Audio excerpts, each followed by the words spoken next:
Essa palestra ela tem como finalidade apresentar a origem dos puritanos ou do movimento puritano, do puritanismo, né? Então nós estaremos oferecendo uma palestra praticamente histórica, na área de história, e interagindo em alguns aspectos da teologia histórica. Então, recorrendo a vários livros, alguns documentos, para que possamos então fundamentar a identificação do momento, né, histórico, cronológico, em que surgiu o movimento puritano. É bom nós lembrarmos que o movimento puritano ele é um evento que ocorre na Inglaterra e na Escócia no século XVI, né, em meados do século XVI.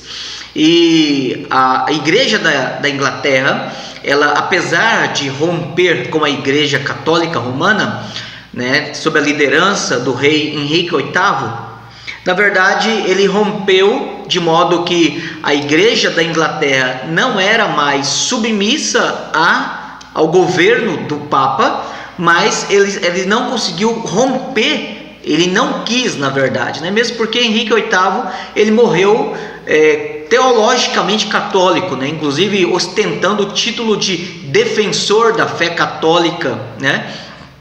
E os seus filhos não foram muito diferentes nesse aspecto, né? Claro que melhoraram um pouco mais, mas não foram tão longe assim, né? Fazendo um breve resumo para que possamos entender então como que se processou a história da Igreja Anglicana, e lembrando que a Igreja Anglicana ela se estendia não só, a religião da Inglaterra dominava não só a Inglaterra, mas também a Escócia e a Irlanda nesse momento. Henrique VIII ele teve 3 filhos, a Maria, a Elizabeth e Eduardo, né? Após o falecimento de Henrique VIII,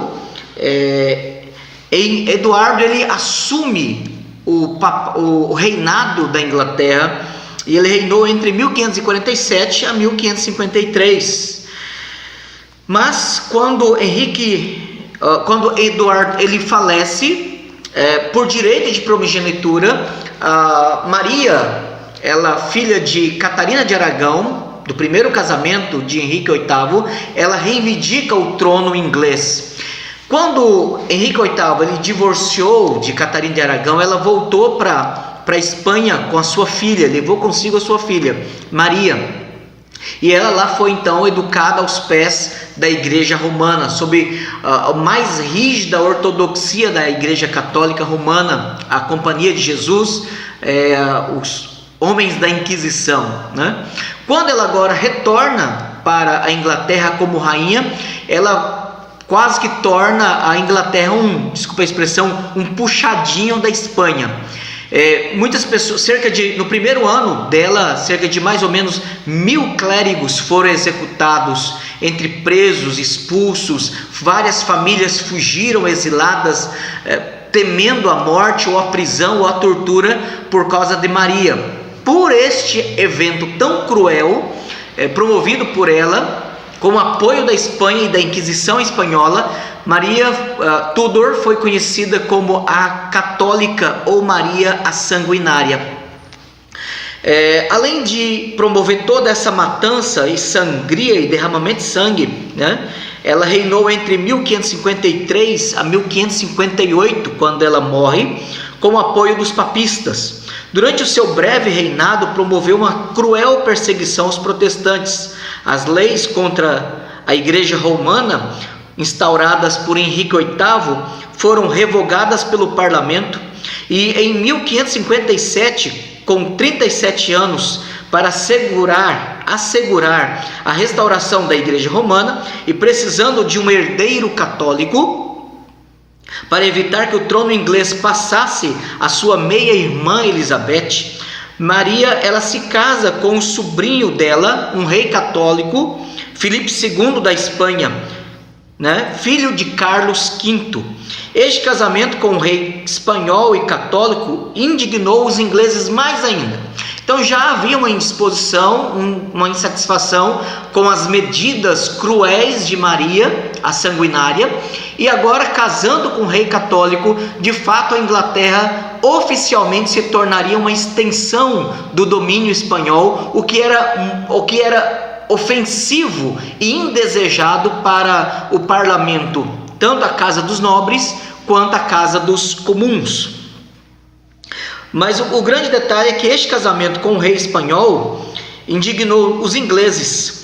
A união matrimonial não deixou herdeiros e o rei espanhol criou uma crise diplomática com a Inglaterra. Ele declarou guerra à França e levou a Inglaterra para o conflito militar, de modo que os ingleses perderam a colônia de Calais. Sem filhos, aflita e doente, Maria morreu em 1558. A liderança inglesa providenciou a sua substituição, colocando no seu lugar a jovem Elizabeth, que reinou entre 1558 a 1603, né? E depois da morte de Elizabeth, os Tudors não tiveram sequência, porque Elizabeth não teve filhos, e a dinastia dos Stuarts, a iniciar com James I e depois Charles I, assumiram o trono inglês e puderam então reinar em todo aquele período. Bom, o que nos importa voltar aqui na narrativa é que durante o reinado de Mary, ou Maria a Católica, né? Maria Tudor, que era chamada de Maria Católica ou Maria Sanguinária, durante esse período houve uma evasão de famílias inglesas e escocesas para preservarem suas vidas por causa da sua fé e opiniões políticas antipapistas, né? O resultado disso foi que eles então fugiram para vários países. Eles fugiram então para regiões de Frankfurt, para Holanda, eles fugiram então para os Países Baixos e para algumas regiões da Alemanha e para Genebra, na Suíça. Durante o período, né, destes, tanto em Frankfurt, os de Frankfurt eles tinham uma inclinação mais episcopal, né, e eram muito apegados ao livro de oração comum. Por exemplo, John Knox, que segundo Lloyd Jones, no livro Os Puritanos, Suas Origens e Seus Sucessores, ele é chamado de o fundador, né? Isso lá no capítulos na palestra do ano de 1972, sob o título de John Knox, o fundador do puritanismo.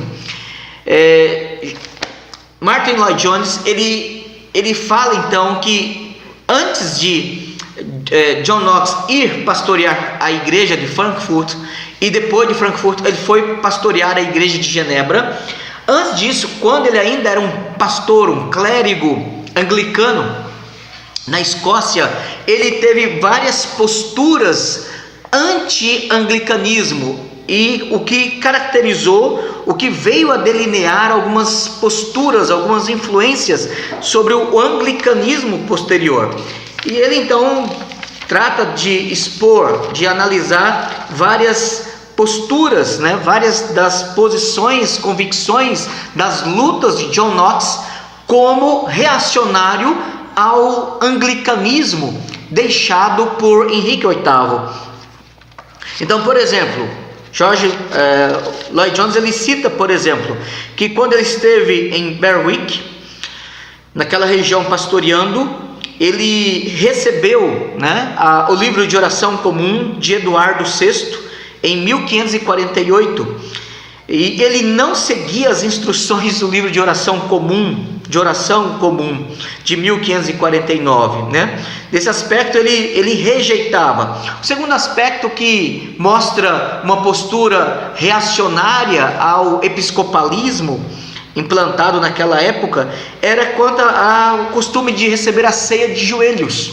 Ele então ordenava e ensinava que as pessoas deveriam receber a ceia sentados e não de joelhos.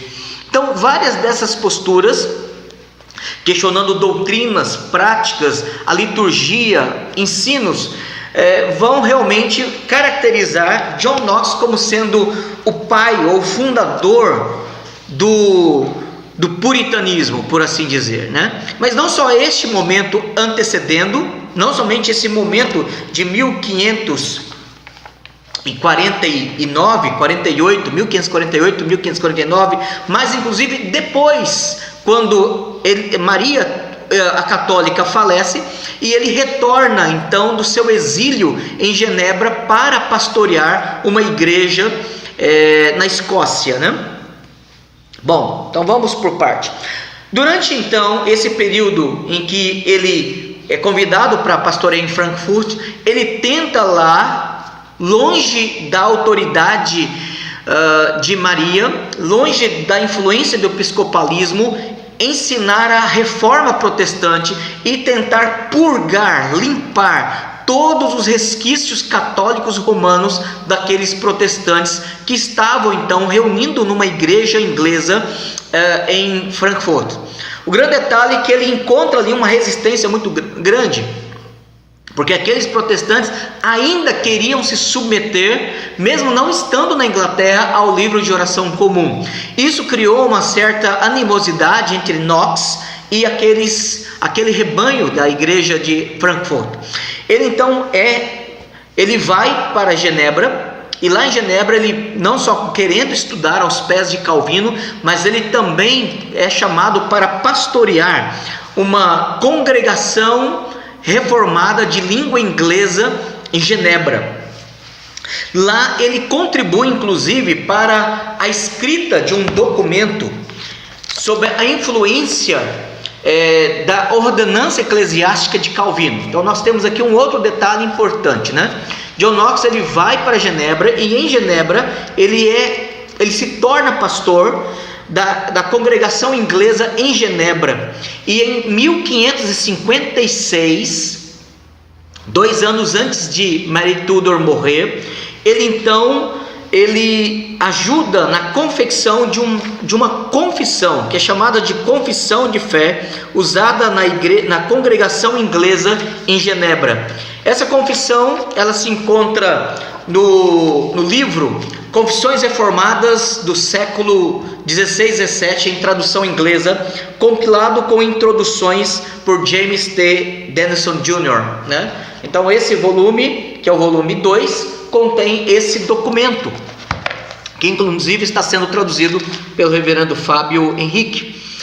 Mas o grande detalhe é que esse documento aqui, que era de uma congregação inglesa em Genebra, que começou com 48 pessoas e que nos dias de John Knox já se estendia a mais de 200 pessoas adultas congregando naquela igreja, ele então escreve esse documento e toda a liturgia, toda a prática da igreja é modelada sob a orientação de Calvino, tendo como referência, como paradigma, um documento chamado Ordenança Eclesiástica, que primeiramente foi escrito em 1541, depois ele foi revisado em 46 e chegou à sua forma final, oficialmente aprovada pelo Pequeno Conselho de Genebra em 1561.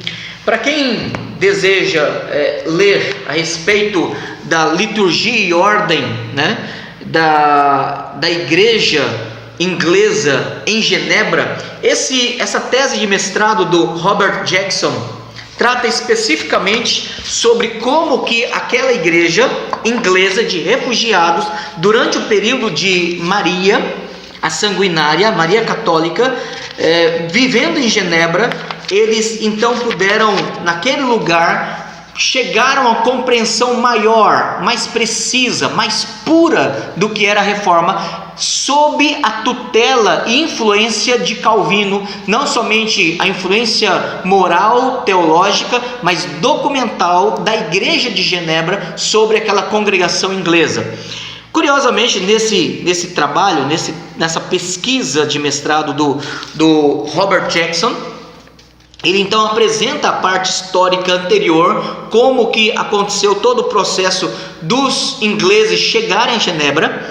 Ele fala então do contexto da vida da igreja inglesa e a partir do capítulo 4 e capítulo 5 ele mostra como que o culto, como que toda a ordem litúrgica, a ordem eclesiástica, a organização em oficiais, a teologia, o ensino, a pregação, a catequização, as reuniões, a ministração dos sacramentos, a ordem do batismo, a maneira da ceia, a forma de casamento, a visitação de doentes, sepultamentos, e música, a liturgia, ordem e toda a teologia que regia a vida daquela igreja de exilados ingleses em Genebra funcionava a partir de um documento que nós já falamos dele, que é citado e traduzido por James Denison na sua obra, e que ela é estudada e mostrada de forma prática nesse trabalho. É uma obra interessante, leitura recomendada para aqueles que desejam conhecer um pouco mais da vida dos exilados ingleses que foram para Genebra durante esse período de perseguição de Mary, ou Maria Tudor, ou Maria Católica, Maria Sanguinária, né? Bom, durante esse período, então, você tem a permanência deles. Quando em 1558 Maria ela morre, esse grupo de exilados eles retornam para a Inglaterra e para a Escócia. O próprio John Knox retorna um pouco antes disso, para que ele pudesse lutar na Escócia e implantar e ajudar os seus irmãos que estavam sendo oprimidos ali naquele lugar. Bom, quando Maria Tudor ela falece, Elizabeth substitui a sua meia-irmã, e ela, num dos seus primeiros atos como rainha, em 1558, ela então decreta o chamado Ato de Conformidade. Esse documento, Ato de Conformidade, você encontra ele num livro chamado Documentos Ilustrativos da Igreja, da História da Igreja Inglesa, pelo Henry Gee e William John Herd. E ele então compila vários desses documentos, e o Ato de Conformidade de Elizabeth, de 1558, mas ratificado em 1559, ele estabelece uma diferença entre o que estava sendo praticado pelo catolicismo, pelo anglo-catolicismo, restaurado pela Maria Tudor, e agora a Elizabeth vem limpando o catolicismo e mantendo aquilo que era de interesse e tradição, quase que um retorno aos dias de Henrique VIII. Esse documento é chamado então de quando a morte, a parte introdutória dele, o primeiro parágrafo diz assim: quando ocorreu a morte do nosso soberano senhor, o rei Eduardo VI, o filho de Henrique VIII, que era calvinista inclusive, permaneceu uma ordem uniforme de culto comum e oração, na forma de sacramentos, ritos e cerimônias da Igreja da Inglaterra, a qual está estabelecido neste livro, intitulado o Livro de Oração Comum, Administração de Sacramentos e outros ritos e cerimônias da Igreja da Inglaterra, autorizado pelo ato ou pela decisão, pela norma do parlamento, e sustentado como a quinta e por 5 e 6 anos do nosso referido senhor rei, soberano senhor rei Eduardo VI, intitulado Um ato para a uniformidade da oração comum e administração dos sacramentos que são recebidos pelo ato do parlamento do primeiro ano do reinado de nossa soberana Rainha Maria, para a grande decadência, para a inclinação e dever à honra, para a prostrar, e conceder a honra a Deus, e o desconforto daqueles que professam a verdadeira religião de Cristo.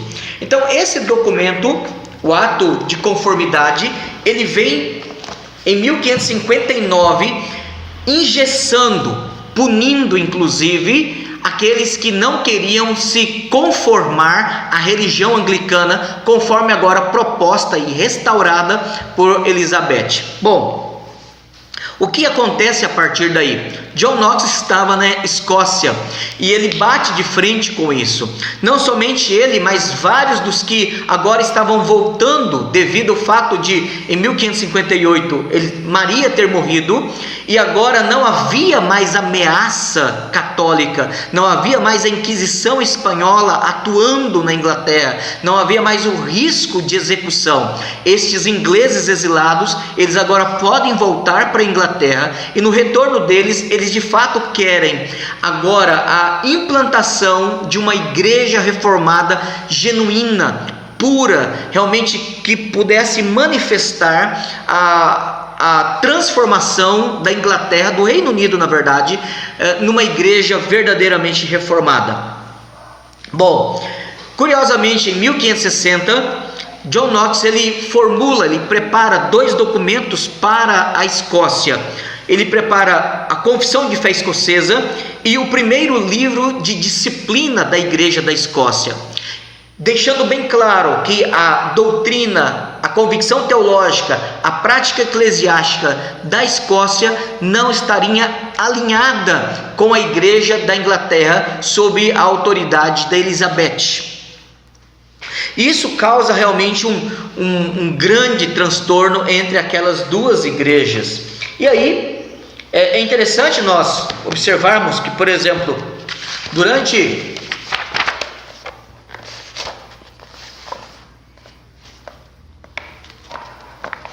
esse período, estes que retornam, eles retornam não como saíram, mas retornam com a sua mentalidade definida, com as suas convicções vigoradas e com o seu compromisso teológico alinhado ao calvinismo genebrino.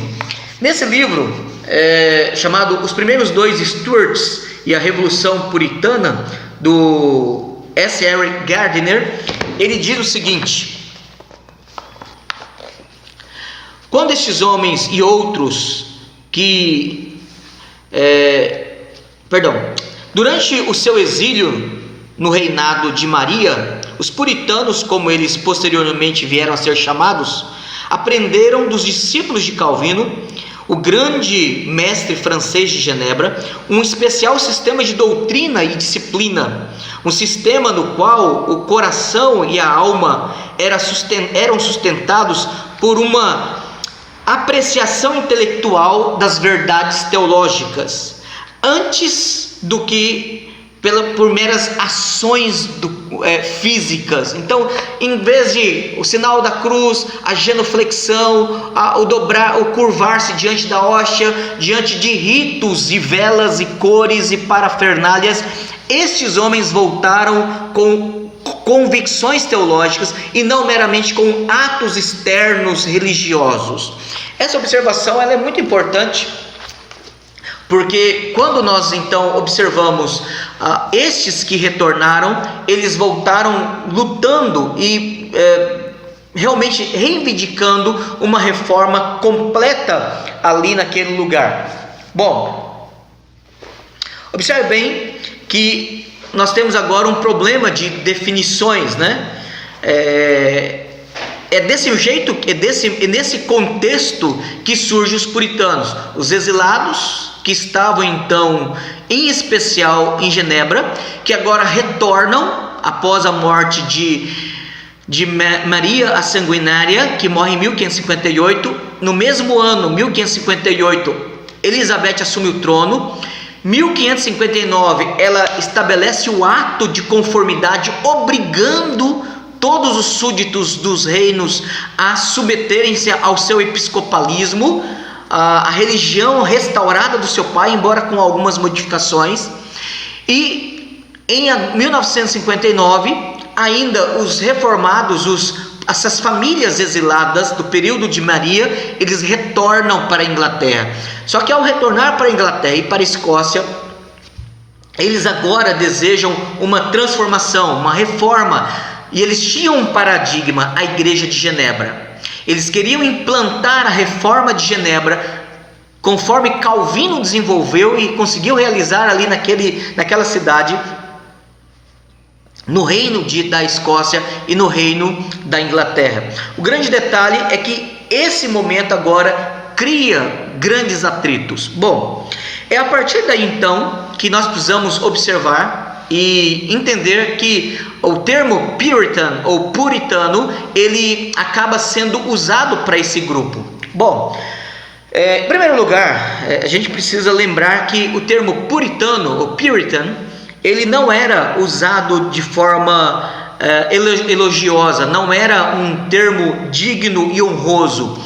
Na verdade, antes de ser aplicado a estes exilados que estavam retornando para a Inglaterra, o termo já era usado no período medieval, desde a época do período medieval, bem antes da Reforma Protestante, e ele era usado para um grupo de hereges chamado cataristas. Então, Puritan em inglês, ele vem sob a influência do termo latim catarus, que significa puros, aqueles que defendem a pureza, mas a ideia era de heresia. Eram homens que estavam defendendo um tipo de perfeccionismo e de experiências místicas que eram contrário ao cristianismo. Já era heresia naquele momento. Quando eles começam a usar o termo Puritan ou puritano para estes que estavam retornando, isso causa um problema muito maior. Bom, vamos lá por parte, né? Antes de a gente então observar isso aí, vamos só voltar aqui na questão do reinado da Elizabeth. O puritanismo, Leland Hyken, livro Santos no Mundo, ele diz o seguinte: o puritanismo começou como um movimento especificamente eclesiástico. A rainha Elizabeth estabeleceu o ato, aqui traduzido como um tratado elisabetano, também conhecido como o Acordo Elisabetano, na Igreja da Inglaterra, cedo no seu reinado. Esse acordo reuniu a doutrina da reforma, ou calvinista, não integral, diga-se passagem, a continuação da liturgia e, aos olhos dos puritanos, a forma do culto católica e um governo eclesiástico episcopal. Os puritanos estavam impacientes com esta pausa na reforma. Na sua perspectiva, a Igreja da Inglaterra permanecia reformada apenas pela metade. Eles desejavam purificar a Igreja dos vestígios restantes da cerimônia, ritual e hierarquia católicos. Essa luta de início com a Igreja do Estado rapidamente se ampliou para incluir outras áreas da vida pessoal e nacional. O puritanismo foi então, em parte, um fenômeno distintamente inglês, consistindo no descontentamento para com a Igreja da Inglaterra, mas desde o princípio foi também parte do protestantismo europeu. Horton Davis diz que o puritanismo começou com uma reforma litúrgica, mas desenvolveu-se numa atitude distinta em relação à vida. E é interessante nós observarmos que, de fato, o conflito se deu originalmente na igreja. A briga para reformar a teologia, a liturgia e a vida cristã de cada família, de cada indivíduo na Inglaterra. Bom, no livro Paixão pela Pureza, do Joel Bick e Randall Pedersen, nós temos aqui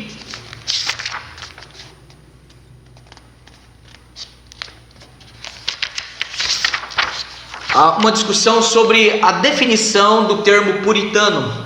E essa é uma discussão muito ampla. Se você observar o livro do Joel Bick, A Certeza da Salvação, agora publicado pela Edições Vida Nova, o próprio livro do David Mark Lloyd Jones, Puritanos, Origens, Sucessores, quando ele, no ano de 1971, ele dá uma palestra, ele entrega uma palestra chamada Os Puritanos e Suas Origens. Ele também discute as várias nuances e usos diferentes do termo puritano.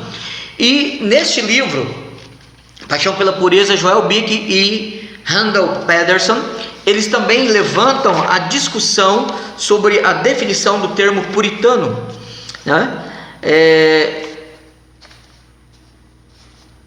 Citando inclusive Leonardo Trinderud, que diz o seguinte: durante todo o século XVI, o termo era empregado mais frequentemente como um adjetivo que expressava zombaria do que como um substantivo nominal, e era rejeitado como difamante onde quer que fosse aplicado.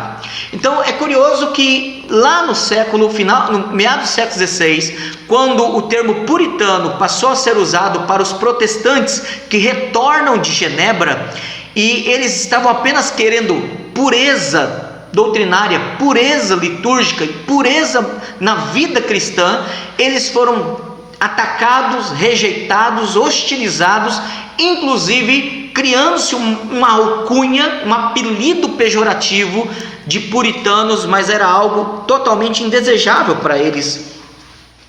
Mas um outro historiador, no artigo chamado A Lógica da Segurança na Teologia Puritana Inglesa, publicado pelo Jornal Teológico Westminster, de 1990, Richard Hawkes, ele diz o seguinte: teria sido o puritanismo inglês um movimento essencialmente teológico, enfatizando a teologia da aliança, a predestinação e um culto religioso reformado?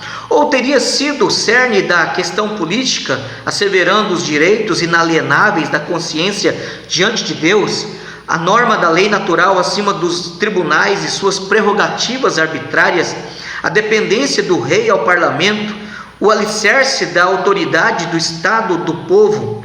Certa pesquisa moderna tem apontado para uma terceira possibilidade. Então ele diz que existem três definições gerais de pesquisa e definição do movimento puritano. A primeira seria uma definição teológica, o segundo seria uma definição política e o terceiro seria uma definição no aspecto de vida cristã ou espiritualidade. Ele diz: certa pesquisa moderna tem apontado para uma terceira possibilidade, indicando que a essência do puritanismo era a sua piedade, a ênfase na conversão, na religião existencial sentida no coração. E aí, ele então fala a respeito do modo como que os puritanos agiam e atuavam na Inglaterra e na Escócia. Bom, J. Packer, no livro Entre os Gigantes de Deus, uma visão puritana da vida cristã, no capítulo 3, ele oferece a seguinte definição e apresenta outros 5 usos, do termo puritano naquele período. Define o puritanismo como o movimento dos séculos XVI e XVII na Inglaterra, que procurava reformar e renovar profundamente a Igreja da Inglaterra, além do que era permitido pelo acordo ou ato elisabetano.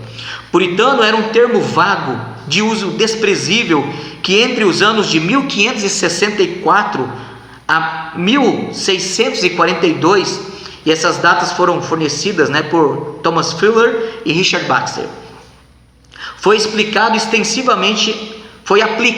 extensivamente a pelo menos 5 grupos.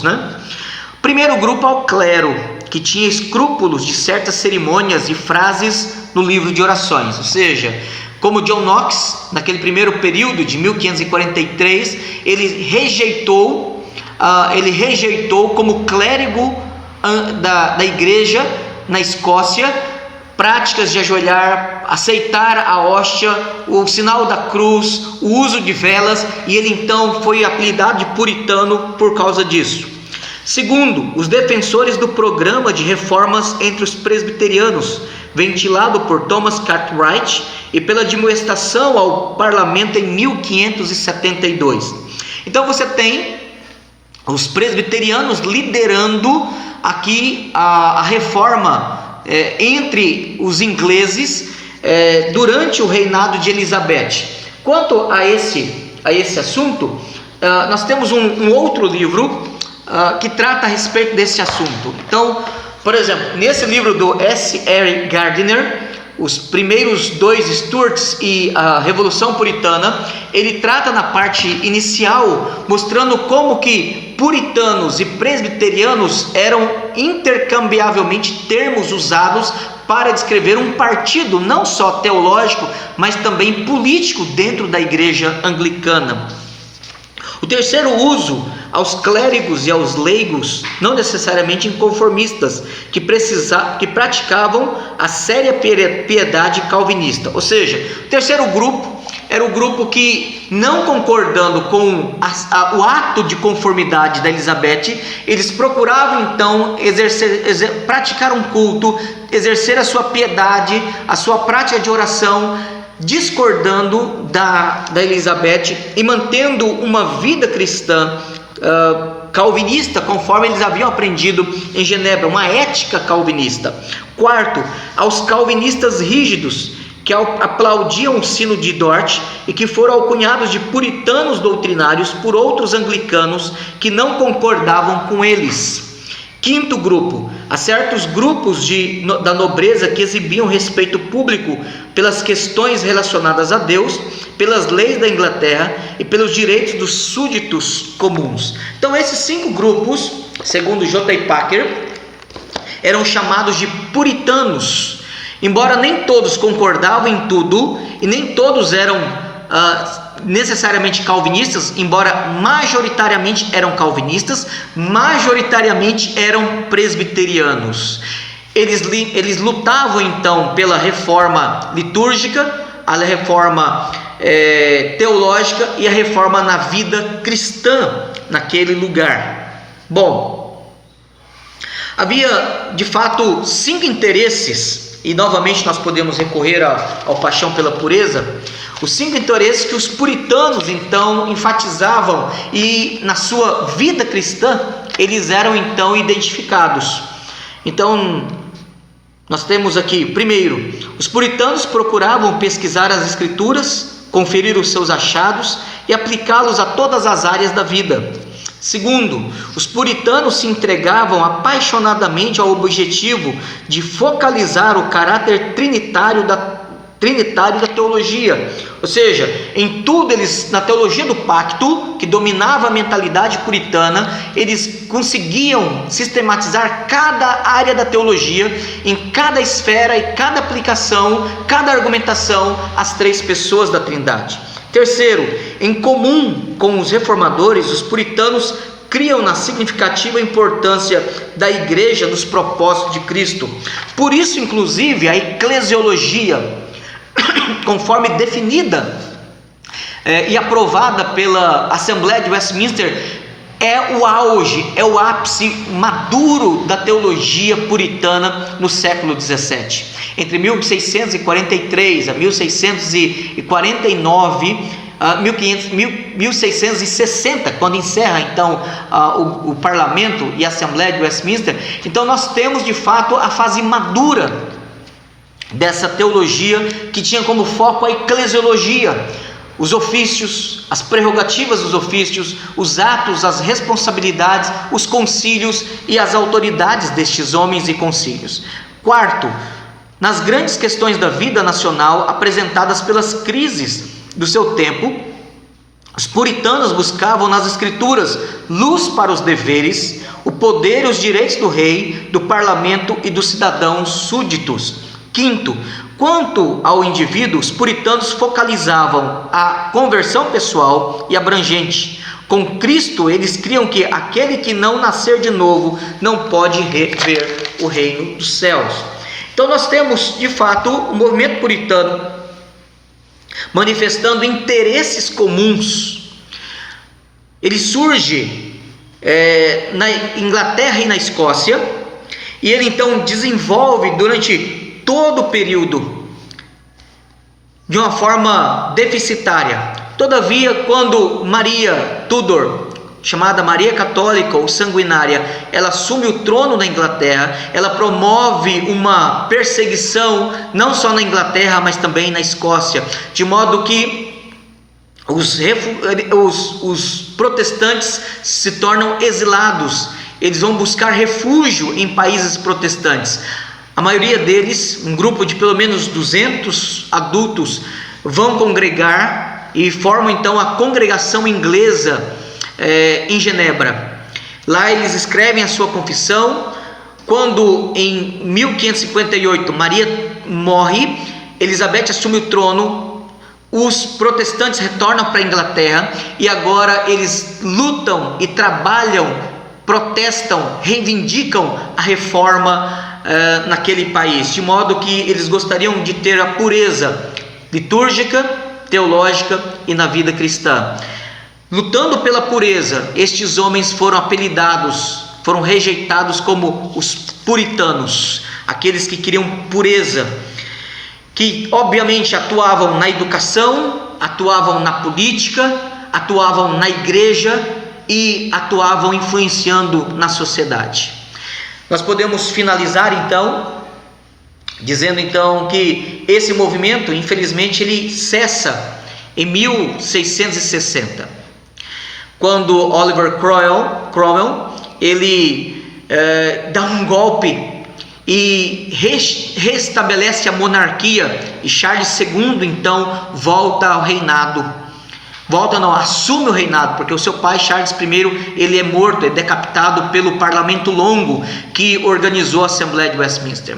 Então Charles II ele é entronizado, e toda a possibilidade de uma reforma, de uma transformação da Igreja da Inglaterra é interrompido ali. Bom, nós temos alguns livros que poderiam ser apresentados para estudo, né? Alguns eu já mencionei, como Entre os Gigantes de Deus, uma visão puritana da vida cristã, pelo J.I. Packer. Existe uma edição mais recente, essa aqui é uma edição mais antiga. Existe também uma edição do Santos no Mundo, do Leland Hyken. Existe uma edição mais recente, ambos os livros pela editora Fiel. Pela editora Pes, que agora é representada pela Shed Publicações, Quem Foram os Puritanos, pelo Errol Ulse, né, e o que eles ensinaram. Um livro mais antigo, e foi o primeiro a ser publicado no Brasil pela editora Pes, Os Puritanos, Suas Origens e Seus Sucessores, que foi uma série de palestras do Dr. Mark Lloyd Jones entre 1959 a 1978. Há também Paixão pela Pureza, né, por Joel Bick e Randall Pedersen, e Teologia Puritana, publicado pela editora Edições Vida Nova, né? Então esses são livros interessantes para quem quer estudar. Embora ele está um pouco desatualizado, mas publicado pela Bernard Truth, Um Guia aos Puritanos, do Robert Martin. Então é um livro interessante para quem quer estudar sobre vários temas. Ele faz uma indicação bibliográfica dos puritanos, da literatura puritana e do que existe de fontes para que você possa conhecer o movimento puritano pelos próprios puritanos e aquilo que eles produziram em termos de escrita, tratados pastorais, teológicos, políticos, filosóficos, e a piedade puritana nos textos deles, nos seus sermões, nos seus tratados, nas suas cartas e assim por diante.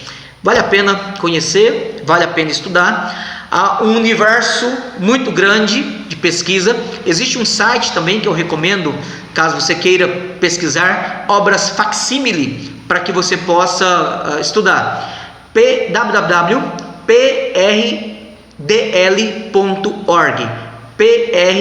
prdl.org. Vale a pena pesquisar, e você tem lá várias obras facsímile originais, algumas inclusive originais do ano de publicação, e que estão em boa preservação e possível leitura para os pesquisadores e curiosos de plantão. Que Deus nos abençoe e que possamos aprender com a história dos puritanos.